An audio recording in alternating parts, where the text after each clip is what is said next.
Esta semana les contábamos, hace un momento que comentábamos con nuestros invitados, y el Congreso tuvo un comportamiento, no digamos inusual porque ya lo hemos visto antes, pero de esos que verdaderamente levantan la indignación, y aprobó una serie de cosas que llamaron muchísimo la atención, entre ellas una propuesta de ley que en realidad lo que hace o lo que haría si llegara a convertirse en ley es atenuar las penas de lavado de activos cuando está involucrado un partido político.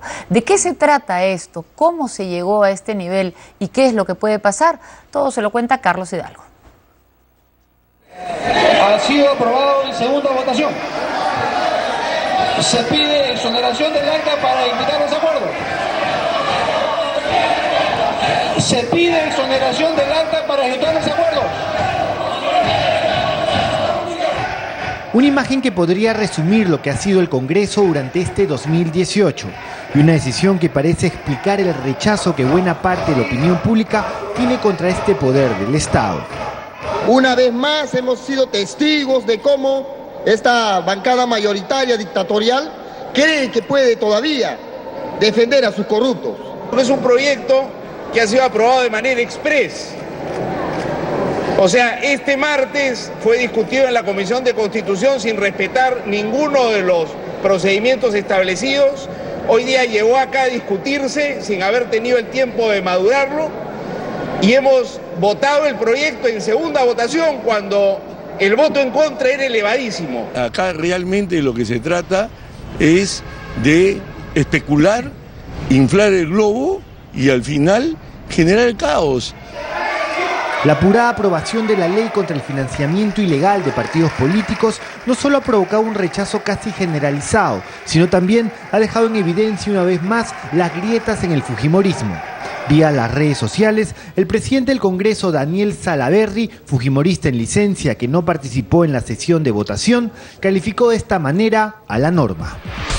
Ley de financiamiento ilegal de partidos es nefasta. No solo le hace un daño terrible al país, sino también afectará negativamente cualquier pretensión política futuro de quienes se beneficien con ella. No firmaré autógrafa y someteré a votación la reconsideración planteada. El presidente, de manera absolutamente irresponsable, ha calificado de nefasta una ley a la cual eludió el debate. ¿Cuáles son los alcances de esta iniciativa legal que ha sido calificada de nefasta por el propio Salaverry y que será observada por el Ejecutivo de ser enviada? Nuestra preocupación por la reciente aprobación en el Congreso de la República de un proyecto de ley que incorpora el delito de financiamiento ilícito de organizaciones políticas al Código Penal, que reduciría las penas a aquellos que vienen siendo investigados por el delito de lavado de activos. La ley incorpora en el Código Penal el artículo 359A, ubicado en el capítulo de delitos contra la voluntad popular, penalizando el financiamiento de origen delictivo para organizaciones políticas de la siguiente manera. El que infringiendo la ley electoral o de organizaciones políticas entrega o recibe financiamiento de origen delictivo a sabiendas de este o debiendo razonablemente presumirlo mediante cualquier modalidad de financiamiento privado es reprimido con pena privativa de libertad no menor de 3 ni mayor de 10 años. La condena se eleva entre 5 y 15 años cuando el dinero es superior o equivalente a 500 unidades impositivas tributarias, más de 2 millones de soles. Además, la norma crea la figura de un oficial de cumplimiento designado por la OMPE, cuyas opiniones, de ser atendidas, liberan de responsabilidad penal, civil y administrativa a las organizaciones políticas y a sus integrantes. Para muchos, la ley termina beneficiando a aquellos que incurren en este tipo de delitos, ya que reducen las penas previstas en la figura de lavado de activos y que condena hasta con 20 años de cárcel. Además, la forma en la que el texto ha sido redactado limitaría la penalidad. Solo se sanciona que una organización política reciba fondos que provienen de un crimen, es decir, fondos lavados. Pero además, cuando el sujeto que los recibe sabe cuál es el origen de esos fondos. Condición esta última, que ni siquiera está en la ley de lavado de activos. Esta fórmula que acabo de escribir, que es la que está en la ley, proviene de esa sentencia de agosto del 2017 que promovió el entonces juez Inostroza y que la Corte Suprema desterró de la jurisprudencia en octubre. Desapareció la jurisprudencia y acaba de aparecer dentro del texto de una ley que no ha pasado por comisiones, que no proviene de los debates sobre esta materia del último año y que los parlamentarios no pueden haber tenido más de horas para leer. De dinero. Lo dice el abogado penalista César Azabache, quien fue uno de los especialistas que en abril de este año acudió a la Comisión de Constitución del Congreso para asesorar en la elaboración de una ley que recogiera las recomendaciones de la Comisión Anticorrupción. Él sostiene que nada de lo discutido entonces ha sido recogido en esta incorporación al Código Penal. Se estaban creando una serie de reglas y prohibiciones que contemplaban topes en el financiamiento, empresas que no podían donar dinero, potencias extranjeras que tampoco podían hacerlo, y obligaciones específicas para que la contabilidad de los partidos y los informes que presentaban o presenten a las autoridades electorales fueran transparentes y claros. Este tipo de situaciones no están en lo que acaba de aprobar el Congreso. La figura del oficial de cumplimiento designado por la OMPE y el poder que tiene para eximir de responsabilidad penal a las organizaciones políticas entra en el terreno de las atribuciones del Ministerio Público, para muchos algo inconstitucional.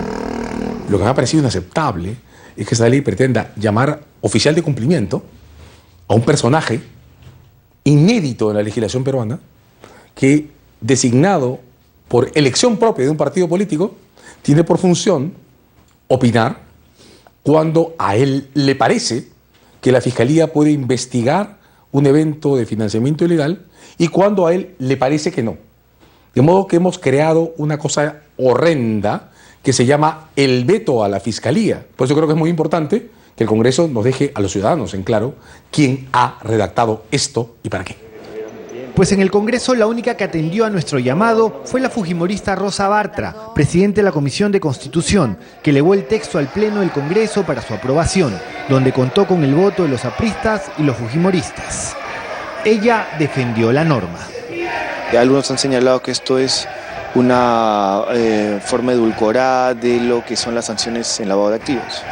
Lo que pasa es que el lavado de activos es un crimen penalizado y el financiamiento ilegal de campañas es otro crimen también penalizado, ¿no? En el primer caso y en el segundo caso, si ocurrieran simultáneamente, obviamente hay concurso de delitos y las penas se suman.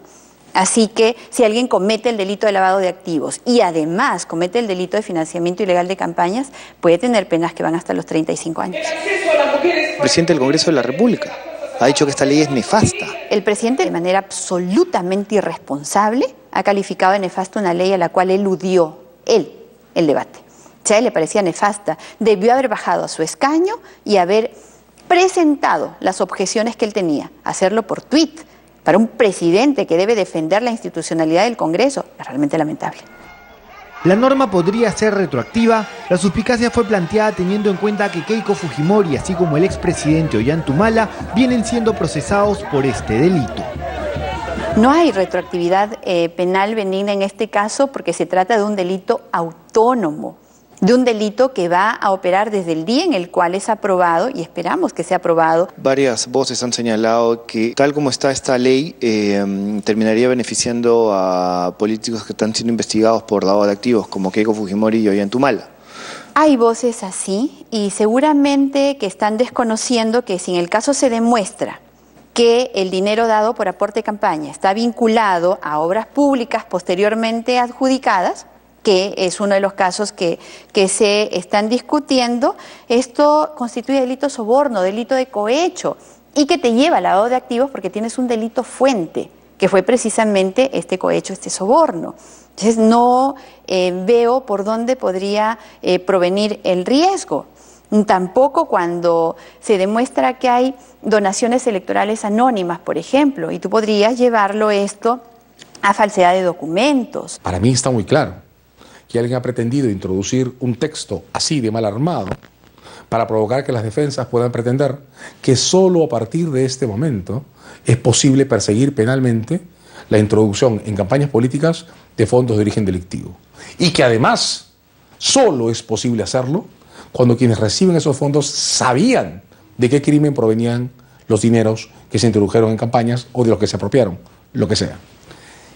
En el otro plano, en lo que en los hechos va a pasar, Yo no creo que ningún presidente de la República, en su sano juicio, promulgue esa ley. No creo que ningún tribunal constitucional confirme su validez. Y no creo, en última instancia, que ningún juez de la República acepte aplicarla en términos prácticos. El próximo capítulo de esta trama se podría dar entre el 17 y el 22 de diciembre próximo, cuando Salaverry convoque al Pleno para discutir la consideración a la votación planteada por el Frente Amplio.